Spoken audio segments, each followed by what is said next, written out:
Hi friends, Angelica here. Thanks for joining me. Today's video is part of a special video hop celebrating my talented friend Jessica, who just passed 10,000 subscribers here on YouTube. There's a great lineup of videos for the celebration, and there's tons of prizes up for grabs. You'll want to leave a comment at every stop for a chance to win. You'll find the link to the next video down in my description, and I'll also leave a link to Jessica's video. Be sure to subscribe to channels that you like, and if you're new here, I hope you'll subscribe to my channel. I'd love to see you back here. Now, in honor of this celebration, I've picked one of my all-time favorite stamps, Create in Color by Tailored Expressions. This is a red rubber background stamp, and I've paired it with a sentiment from Do Something Creative, which is also a red rubber stamp set. I used ink on 3 Fadeout ink to stamp the image onto a panel of Arches cold press watercolor paper. This panel is cut a little larger than 5x7.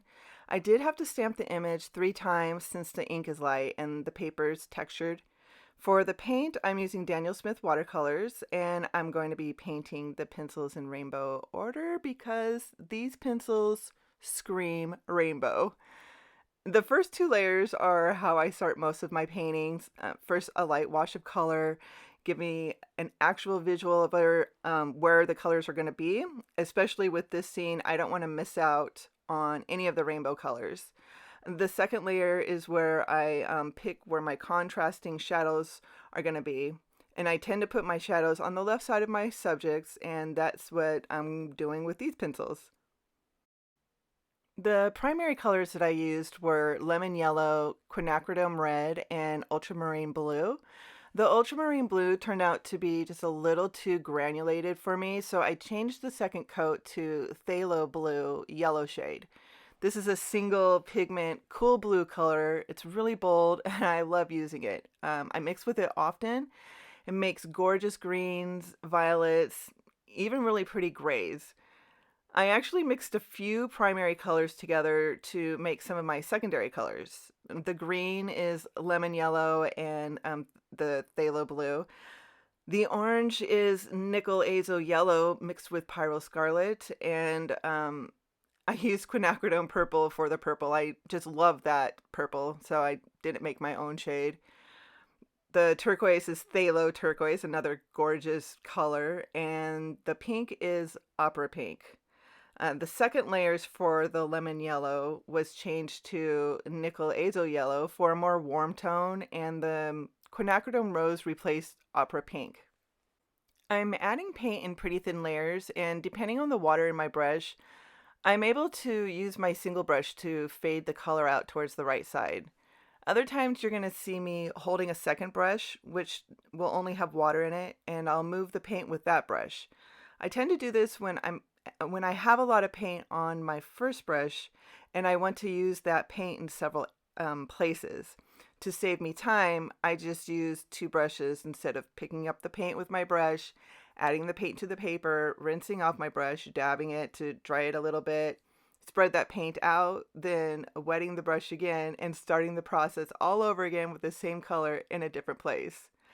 Now, the further I get into the project, the less paint I'll put on my brush, and the areas that I'll be painting will get smaller, so I will only use 1 brush at that time. I'm doing most of my painting with a round number 6 brush. I'm adding paint to the left side of the pencils and bringing that paint out just a little bit before rinsing my brush off.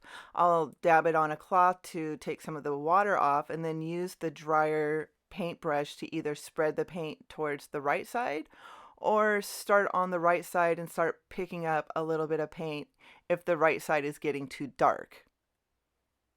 I'm getting close to being done adding the main colors. I can't make the yellow any darker by adding more yellow, so I have to introduce a complementary color to darken it. I'll be using quinacridone purple, just a little bit to change the yellow color slightly. I'll be mixing a few complementary colors to get the contrasting shadows starting. Complementary colors are the colors that are on the opposite sides of the color wheel. And when you mix like the yellow and purple together, you're going to make really interesting grays depending on the ratio of the paints. So I will be mixing a few complementary colors to start shading all of them, all of the pencils. A few of the mixes I can use on like the blue and the green, the purple and the pink. So I'm just gonna play around with colors and see what I like. I did make a swatch sheet of the main colors before I started painting, so I do this a lot. I do this with all of my projects, so I have a reference to look at when it's time to add contrast.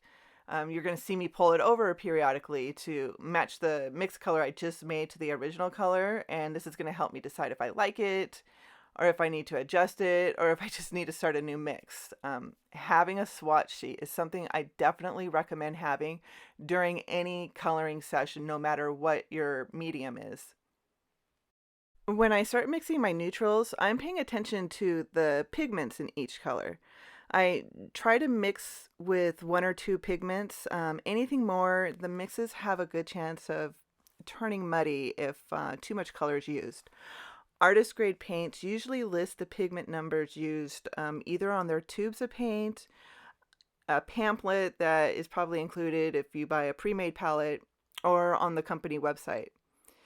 I make swatches for my metal paint palettes, and I've gotten into the habit of writing down the pigment numbers on each color so I can get familiar with those numbers, and also so I know if I'm working with a single pigment paint or a mixed paint. Now, I do have mixed paints in my main palette, like sap green, and that's for pure convenience. Sap green is mixed with three pigments. It's absolutely gorgeous and just ready to be used. I don't have to do anything to it. So if you're mixing your paints and you're not getting good results, check the pigments.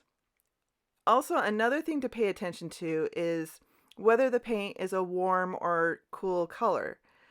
Mixing red and blue makes purple, right? We all know that. But mixing a cool blue like phthalo blue yellow shade and a warm red like pyro scarlet, you're going to get a really dusty violet or even a gray depending on the paint ratios. I made a color wheel recently and I learned so much by just using only primary colors, a cool set and a warm set. It was a really fun project and I made colors I didn't even know I could make by mixing the cool and warm colors together. When I started watching card making videos about 4 years ago, I kept hearing two brands over and over again, Copic markers and Daniel Smith. Both had price tags that blew me away, but I knew that this was going to be a hobby that I was going to take seriously and stay in for the long haul, so I decided, with the loving support of my husband, to make the investment in both companies. Daniel Smith has an amazing rainbow of colors, and I'm okay knowing I'm not going to ever own them all. The colors I do have are so beautiful and vibrant, and a little does go a long way. I found another crafter who already started a Daniel Smith collection, and we split our colors. She shared with me her colors, I worked off of that, and I picked colors to trade. So that's an option to keep in mind too if you want to start a Daniel Smith palette but are on a budget. Getting back to the project, right now I'm adding detail and contrast to the pencil wood. I picked raw umber to color the wood. The first layer was a light wash, and now I'm adding contrast by changing the water pigment ratio. Each layer that I'm adding, I'm using less water and making the color stronger. I watched a hashtag biggest art mistake YouTube video on my favorite watercoloring channel, The Mind of Watercolor, which I highly recommend checking out if you haven't already watched him. The artist Steve Mitchell was talking about the biggest art mistake that he sees a lot is the lack of contrast in paintings, and that really stuck with me. It really made me look at all of my coloring images differently, even when I'm using Copic markers. So though I might think my project's done, I'm going to take a step back and really look to see if I need to add just one last line of contrast. This ceramic palette that I'm using, I found on Amazon and I absolutely love it. I love the small little wells, especially like right now when I'm doing the raw umber. I'm going to be able to clean that well out pretty easily with a brush, and I'm just using clean water, just picking up the last of that paint and using a baby wipe to make sure there's no more pigment left.